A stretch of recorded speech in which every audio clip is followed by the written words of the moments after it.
NPC का इरादा है, वर्दी देने का वादा है। नमस्कार दोस्तों, एनपीसी गुरुकुल के यूट्यूब चैनल पर आप सभी का एक बार फिर से हार्दिक अभिनंदन है। जैसा कि भाई आप सब देख रहे होंगे, आपकी पुलिस परीक्षा निर्धारित हो चुकी है, जिसकी डेट 17 और 18 फरवरी डिक्लेयर कर दी गई है। उसी श्रृंखला में मैं आपके साथ हिंदी की क्लास लेके जुड़ रहा हूं। मैं यहां पर आपके लिए लेके आया हूं हिंदी के प्रीवियस क्वेश्चन, प्रीवियस ईयर के क्वेश्चन। जैसा आप देख रहे होंगे भाई, प्रीवियस ईयर के क्वेश्चन मतलब पिछली जो परीक्षाएं हुई हैं उनके क्वेश्चंस को मैं यहां पे आपके साथ लेके आया हूं, और ऐसे क्वेश्चन लाया हूं जो आपकी परीक्षा की दृष्टि से बहुत महत्वपूर्ण है और आते भी रहते हैं। आइए बात कर लेते हैं सबसे पहले आज के पहले क्वेश्चन की। भाई हमसे कह रहा है निम्नलिखित तत्सम तद्भव शब्द के युग्म में कौन सा युग्म त्रुटिपूर्ण है। भाई त्रुटिपूर्ण की बात कर रहा है। पहला कह रहा है घृत घी है, हाँ सही है, बिल्कुल ये नहीं होगा। त्वरित तुरंत, हाँ बिल्कुल सही है, नहीं होगा। तिक्त तीता, बिल्कुल सही है, नहीं होगा। भाई यहाँ पे हमारे ऑप्शन बी गलत हो जाएगा। ऊंट का जो होता है वह उरुष्ट होता है। ठीक है, आगे बात कर लेते हैं भाई। आगे हमसे दूसरे क्वेश्चन की बात कर रहे हैं। भाई हमसे पूछा निम्नलिखित तत्सम तद्भव शब्द के कौन सा युग्म में से कौन सा त्रुटिपूर्ण है। भाई त्रुटिपूर्ण की बात कर रहा है, त्रुटिपूर्ण हमें बताना है कौन सा है। भाई गौ में गोबर, बिल्कुल सही है। क्षीर खीर, बिल्कुल सही है। भाई सपत्नी सौत, बिल्कुल होता है, सही है। पर्याक पटरी नहीं होता है। क्या होता है भाई पर्याक का? पर्याक का अगर मैं बात कर लूं तो भाई पर्याक मतलब पलंग होता है, पटरी नहीं होता है। आगे हम बात करते हैं अगले क्वेश्चन की। अगले क्वेश्चन की भाई हम बात करें, यहाँ पे हमसे कह रहा है सीमा कुत्ते से डरती है, वाक्य में कौन सा कारक है। भाई हमको कारक बताना है। कह रहा सीमा कुत्ते से डरती है, कौन सा है भाई? अपदान कारक है, कर्म कारक है, करण कारक है, संबोधन कारक है। तो भाई अगर हम यहाँ पे बात कर लें, भाई सीमा कुत्ते से डरती है, कुत्ते से डरती है, उसमें अपदान कारक होगा। आगे बात कर लेते हैं भाई आज के अगले क्वेश्चन की। अगला क्वेश्चन हमसे कह रहा है ए राकेश यहां आओ, ए राकेश यहां आओ। भाई राकेश को बुला रहा है, वो कह रहा है ए राकेश इधर आओ, यहां आओ। कौन सा होगा भाई? अधिकरण होगा, संबोधन कारक है, करण कारक है, कर्ता कारक है। तो भाई मैं अगर यहाँ पे देखिए आपको एक पहचान बता दे रहा हूं। ये अगर हम बात करें इस चिन्ह की, तो आप इस चिन्ह को देखेंगे भाई, ये कौन सा चिन्ह कहलाता है? संबोधन चिन्ह कहलाता है। किसी चीज का जब हम संबोधन करते हैं तो यह संबोधन चिन्ह कहलाता है। जब भाई वाक्य में संबोधन चिन्ह आ रहा है तो कारक भी तो संबोधन ही आ जाएगा ना, बिल्कुल आ जाएगा और 100% आ जाएगा। आगे बात करते हैं भाई हमसे पूछ रहा है हनुमान का पर्यायवाची शब्द नहीं है, नहीं है पूछ रहा है। भाई यहाँ पे हमें ऑप्शन दिए गए हैं, उनमें से कौन सा नहीं है? पवन सुत, बिल्कुल है भाई, पवन सुत कहा जाता है, बिल्कुल सही आंसर है। मारुत नंदन, बिल्कुल सही है भाई, ये भी नहीं होगा। विनायक, विनायक है भाई, विनायक इसका सही आंसर है। विनायक जो है भाई गणेश जी को कहा जाता है, भगवान गणेश का पर्यायवाची है। भगवान हनुमान जी का पर्यायवाची पवन सुत और मारुति नंदन होता है। आगे बात कर लेते हैं भाई आज के अगले क्वेश्चन को। हमसे पूछ रहा है पक्षी का पर्यायवाची शब्द है, क्या है भाई? शार्दुल होगा, उरग होगा, वृंद होगा या विहग होगा। तो भाई अगर मैं इसके सही आंसर की बात करूं तो विहग होगा, इसको एक खग भी होता है पर्यायवाची। आगे बात कर लेते हैं। आगे हमसे कह रहा है तनय सुत आत्मज विकल्पों में से सही पर्यायवाची शब्द चुनिए। भाई 4 विकल्प दिए गए हैं और हमसे कह रहा है तनय सुत और आत्मज जो है किसके पर्यायवाची है, ये हमें चुनना है। पुत्र के हैं, पुत्री के हैं, भाई के हैं, पिता के हैं। तो भाई अगर मैं इसके सही आंसर की बात करूं तो इसका सही आंसर पुत्र हो जाएगा। पुत्र भाई तनय सुत और आत्मज होते हैं। इसी श्रृंखला में मैं अगर पुत्री की बात कर लूं तो पुत्री का भाई तनया, सुता और आत्मजा भी होता है। अगर यही मैं बात करूं, देखिए भाई आपको तनय सुत और आत्मजा के ही अगर हम इसमें आ की मात्रा लगा दें तो ये पुत्री के पर्यायवाची बन जाते हैं। भैया आगे बात करते हैं।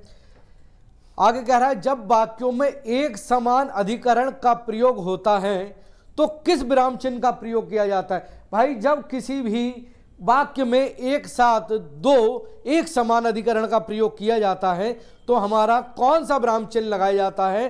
तो भाई वहां पर हमारा हमेशा अर्धविराम लगता है, अर्धविराम हमारा प्रयोग किया जाता है। आगे बात कर लेते हैं। आगे हमसे कह रहा है मिश्रित तथा संयुक्त वाक्य में विरोध का भाव प्रकट करने के लिए किस विराम चिन्ह का प्रयोग किया जाता है? तो भाई अगर इसकी मैं बात कर लूं तो इसमें भी अर्धविराम प्रयोग किया जाता है।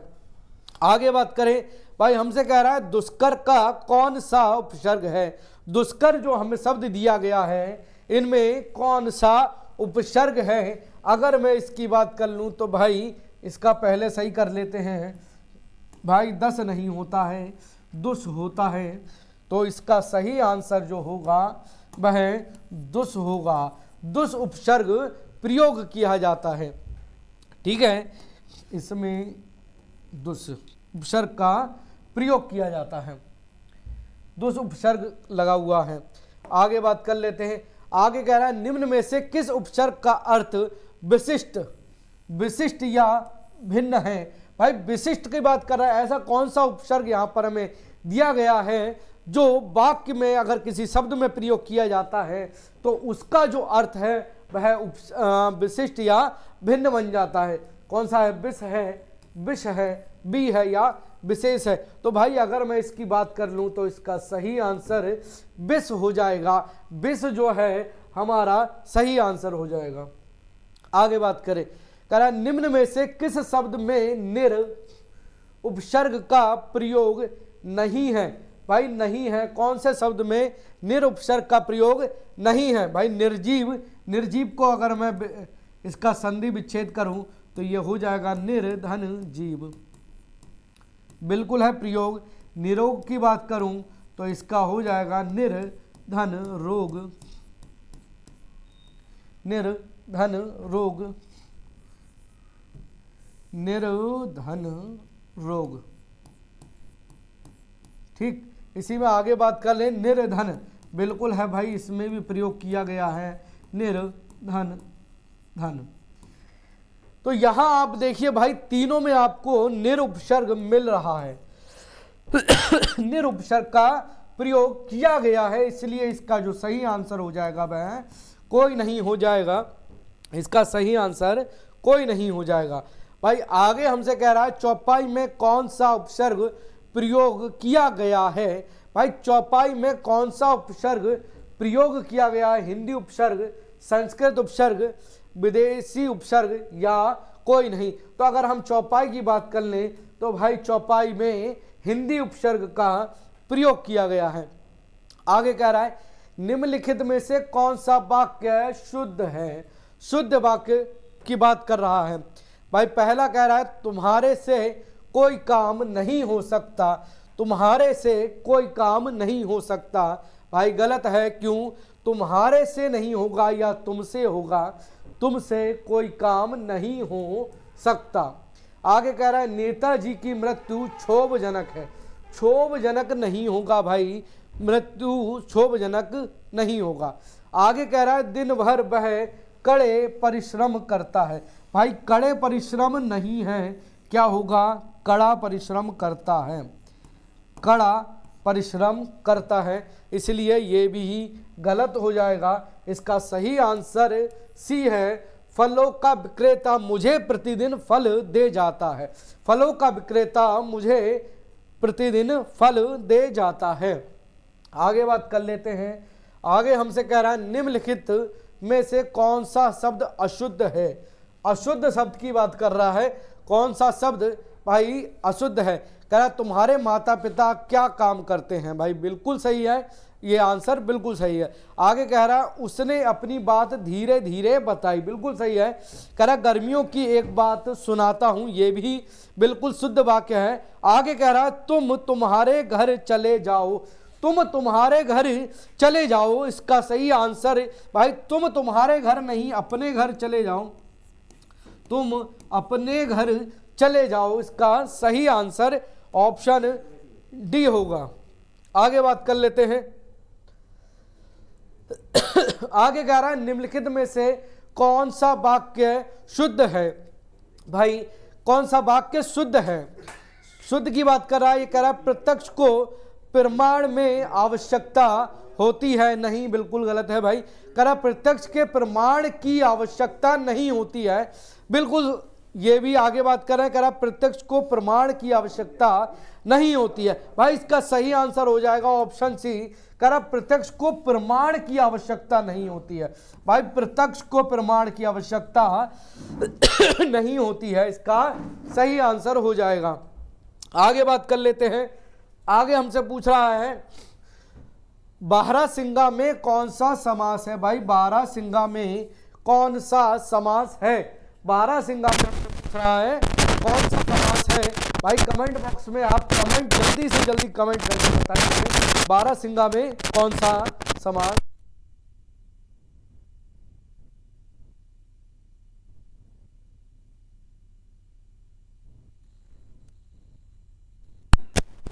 हाँ भाई कमेंट बॉक्स में जल्दी से बताएं। देखिए भाई हम यहां बात कर लें बारहसिंगा में बहुब्रीहि समास हो जाएगा। बहुब्रीहि समास को क्या होता है? बहुब्रीहि समास की बात करूं तो यहां तीसरा पद प्रधान होता है। भाई बारहसिंगा की बात कर रहा है, 12 है सिंह जिसके, मतलब एक जानवर होता है बारहसिंगा, उसकी बात कर रहा है। तो भाई इसका सही आंसर बहुब्रीहि समास हो जाएगा। आगे बात करें। आगे हमसे पूछ रहा है भाई कर्मधारय समास का उदाहरण है। कर्मधारय समास का उदाहरण है क्या? भाई गगनचुम्बी है, पाठशाला है, नीलकंठ है या श्वेत पत्र है। तो भाई अगर मैं यहां पे गगनचुम्बी की बात करूं तो गगनचुम्बी का अगर मैं विग्रह करूं समास तो यह हो जाएगा गगन को चूमने वाला। गगन को चूमने वाला, को चूमने वाला, को चूमने वाला। को क्या है हमारा? भाई कारक चिन्ह है, और कारक चिन्ह जिस शब्द में प्रयोग होता है वह तत्पुरुष समास हो जाता है। भाई इसी तरीके से पाठशाला, पढ़ने की शाला, पढ़ने की शाला, पढ़ने की शाला, यहां भी देखिए की का प्रयोग किया गया है। इसमें भाई मैं कह दूं तो के का प्रयोग किया है, गगन को चूमने वाला, और यहां की का प्रयोग किया गया है कारक चिन्ह का, यह भी नहीं होगा। गगन को चूमने वाला, नीलकंठ, नीला है कंठ जिसका, अर्थात भगवान शंकर, इसलिए इसका आंसर यह भी नहीं होगा। श्वेत पत्र इसका आंसर होगा। श्वेत पत्र मतलब सफेद पत्र, विशेषता बता रहा है सफेद पत्र। आगे बात कर लेते हैं। भाई आगे हमसे पूछा परमानंद में समास है। परमानंद में समास है कौन सा? भाई द्वंद्व समास है, कर्मधारय है, अव्ययी भाव है या बहुब्रीहि है। तो भाई अगर मैं परमानंद की बात करूं तो परमानंद मतलब परम आनंद, परम आनंद मतलब यहां पर कर्मधारय समास हो जाएगा। आगे बात करते हैं। आगे कह रहा है निम्नलिखित में से कौन सा समास नहीं है।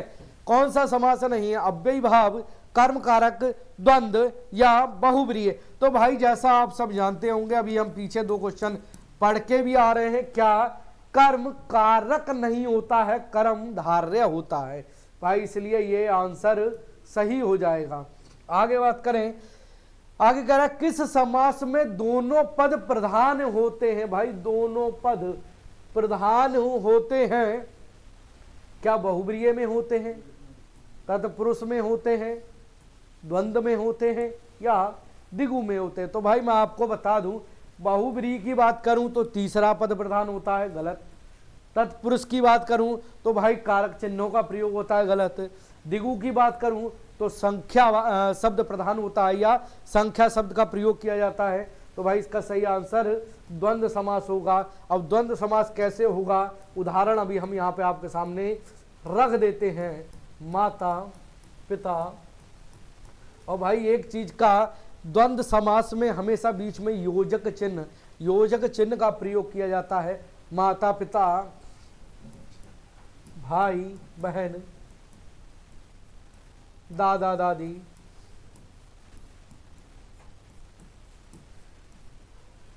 दादी दादा, दादी दादा या दादा दादी, फिर दादी हो गया, दादी दादा। तो आप यहाँ देख रहे होंगे भाई योजक चिन्ह का प्रयोग किया जा रहा है। और आप एक चीज देख रहे होंगे भाई, इधर देखिए माता पिता दोनों पद प्रधान है, भाई बहन बिल्कुल दोनों पद प्रधान है, दादी दादा भाई यहाँ भी दोनों पद प्रधान है। तो भाई हमसे यही तो पूछ रहा है किस समास में दोनों पद प्रधान होते हैं। तो भाई दोनों पद प्रधान हमारे द्वंद्व समास में होते हैं। आगे बात करें भाई, कह रहा है विभात्स रस का स्थायी भाव है। विभात्स रस का स्थायी भाव है, क्या है भाई?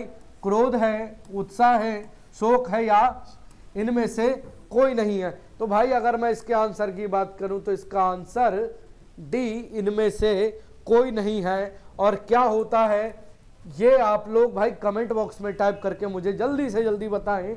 विभात्स रस का स्थायी भाव क्या होता है, कमेंट बॉक्स में टाइप करें। जब तक हम इसका आंसर थोड़ा लिख लेते हैं। भाई इसका सही आंसर जुगुप्सा होता है। जुगुप्सा इसका स्थायी भाव होता है। आगे बात कर लेते हैं। आगे हमसे कह रहा है अवसर का लाभ उठाना, अवसर का लाभ उठाना के लिए उपयुक्त है। भाई यहां पर हमसे मुहावरा पूछ रहा है, 4 मुहावरे दिए गए हैं, उनमें हमसे पूछ रहा है भाई किस मुहावरे का अर्थ सही है अवसर का लाभ उठाना। पहला बहती गंगा में हाथ धोना, दूसरा आकाश पाताल एक करना, तीसरा फूले ना समाना, या चौथा अंगारों पर पैर रखना। भाई अगर मैं बात करूं यहाँ पे आकाश पाताल एक करना, आकाश पाताल एक करना मतलब कड़ी मेहनत करना। भाई उसने परीक्षा के लिए आकाश पाताल एक कर दिया, जो आप इस समय कर रहे हो किसके लिए? वर्दी के लिए। तो आप क्या कर रहे हो? आकाश और पाताल एक कर रहे हो। आकाश मतलब आकाश, पाताल मतलब जमीन, दोनों को मिलाना मतलब कड़ी मेहनत करना। असंभव है, नहीं मिला सकते। तो इसी के लिए इसको कहा जाता है कि भाई आकाश पाताल एक करना मतलब कड़ी मेहनत करना, जो आप इस समय कर रहे हो। फूले ना समाना, फूले ना समाना ये कब होगा? जिस दिन आपके शरीर पर वर्दी हो जाएगी, उस दिन आपकी खुशी का ठिकाना नहीं होगा। आप क्या करोगे? फूले नहीं समाओगे, नहीं समाओगे फूले। भाई फूले नहीं समाओगे क्या? भाई अब तो बन गया कांस्टेबल, अब देखता हूं किसमें दम है, आ जाए मुझसे। तो फूले नहीं समाओगे उस दिन। भाई अंगारों पर पैर रखना मतलब दुविधा में पड़ना की बात कर रहा है। तो इसका भाई सबसे बड़ी बात क्या हमसे पूछा है? अवसर का लाभ उठाना मतलब बहती गंगा में हाथ धोना, बहती गंगा में हाथ धोना।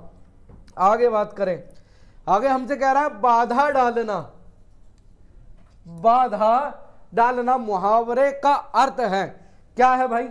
पाला पड़ना, रोड़ा अटकाना, बरस पड़ना, या दांतों में जीभ होना।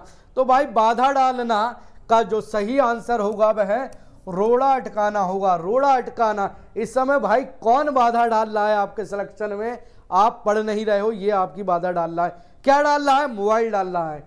तो भाई उसको एक साइड रख दीजिए इस समय और पढ़ाई में जुट जाइए कड़ी मेहनत से।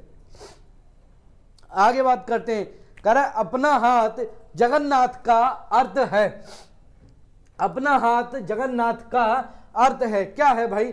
मनमानी करना, अपना हाथ पूजनीय होता है, अपने आप से काम करना ही उपयुक्त होता है, अपने हाथ से दान करना।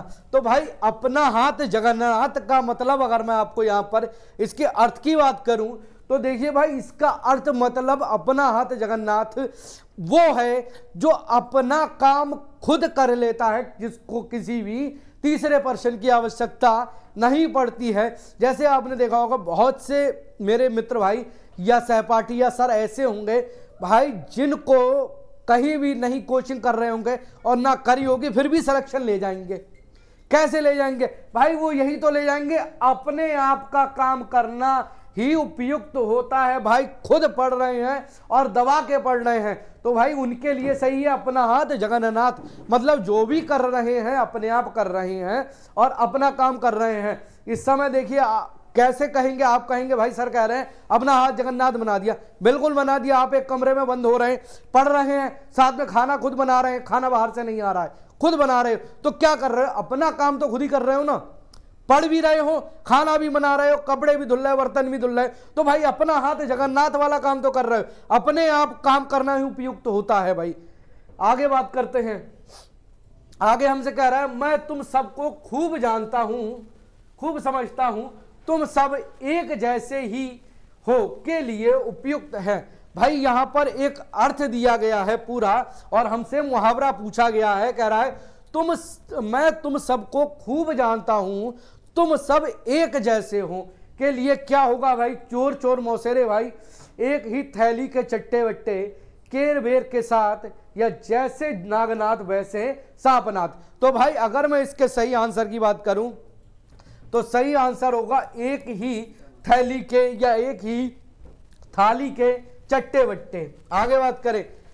आगे कह रहा है, देख सुदामा की दीन दशाएं, करुणा कर करुणा निधि रोए, पानी परात को हाथ छुओ ही ना, नैनन के जल से पग धोए, में कौन सा अलंकार है? भाई यहां पर एक पूरा आपको दिया गया है और हम उसमें अलंकार पूछ रहा है। कह रहा है भाई, देख सुदामा की दीन दशाएं, सुदामा की दीन दशाएं देख, करुणा करके करुणा निधि रोए। करुणा निधि मतलब श्री कृष्ण की बात कर रहा है भाई। करुणा करके फूट फूट कर रोए, पानी परात को हाथ छुओ ही नहीं। पानी की जो परात रखी है, पानी का जो पात्र रखा है, उसको नहीं छुआ है। नैनन के जल से पग धोए, नैनन के जल से पग धोए मतलब नैनों से जो आंसू निकल रहे हैं, आंखों से जो आंसू की वर्षा हो रही है, नैनन के जल से पग धोए। अपने मित्र सुदामा के जो हैं उन्होंने पग जो धोए हैं वह अपनी आंखों के जल से धोए हैं। भाई क्या होगा इसमें? उल्लेख है, अन्योक्ति है, अतिशोक्ति है, या भ्रांतिमान है? तो भाई अगर मैं इसकी सही बात कर लूं तो भाई इसका सही आंसर अतिशयोक्ति अलंकार हो जाएगा। आगे बात कर लेते हैं। आगे हमसे कह रहा है भाई, चारू चंद की चंचल किरणें खेल रही थी जल थल में। भाई चारू चंद की चंचल किरणें खेल रही थी जल थल में, कौन सा अलंकार है? अनुप्रास है, यमक है, प्रतीप है, या उपमा है? तो भाई अगर मैं यहां पे आपसे बात करूं, देखिए भाई आपको यहां पर एक वर्ड जो है हमारा क्या है, चा की पुनरावृत्ति होती हुई दिखाई दे रही है। देखिए भाई पुनरावृत्ति होती हुई दिखाई दे रही है, और जहां एक वाक्य में अगर एक शब्द की पुनरावृत्ति होती है तो वहां अनुप्रास अलंकार होता है, अनुप्रास अलंकार होता है। आगे बात करते हैं भाई।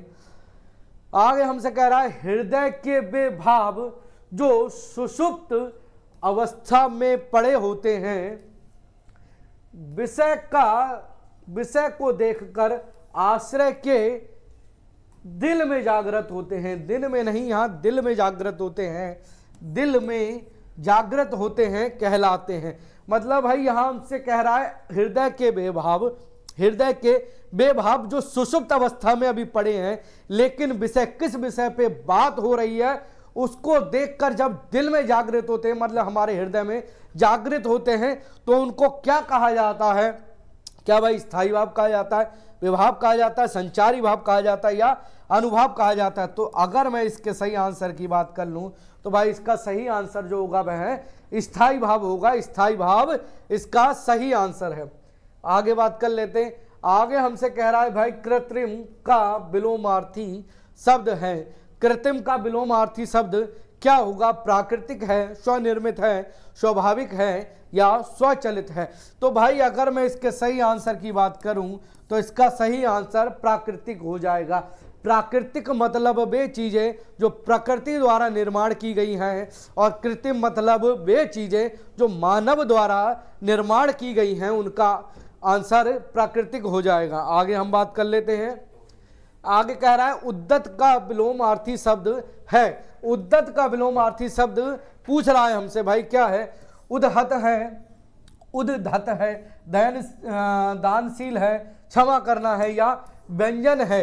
तो भाई अगर उद्दत की मैं बात कर लूं, उद्दत का जो विलोमार्थी होता है, ना ये होगा, ना यही है, ना इसका आंसर ये है, ना इसका आंसर ये है। इसके चारों ऑप्शन गलत हैं। इसका जो सही आंसर होगा वह हो जाता है अनुदत्त। अनुदत्त इसका सही आंसर है। भाई कॉपी पेन लेके आप इसको नोट कर सकते हैं। आगे हमसे कह रहा है निम्नलिखित विकल्पों में से कौन सा शब्द उदार का विलोम है। क्या है भाई? कठोर है, निर्भय है, अपव्यय है या अनुदार है। तो भाई अगर मैं कठोर की बात कर लूं, कठोर का विलोम हो जाता है निर्मल, ठीक, या कोमल। निर्भय की बात कर लूं, निर्भय जिसे भय नहीं है, और इसी में अगर बात कर लूं तो निर्भय का मतलब हो जाएगा विलंब भय, और अपव्यय का हो जाता है व्यय, व्यय।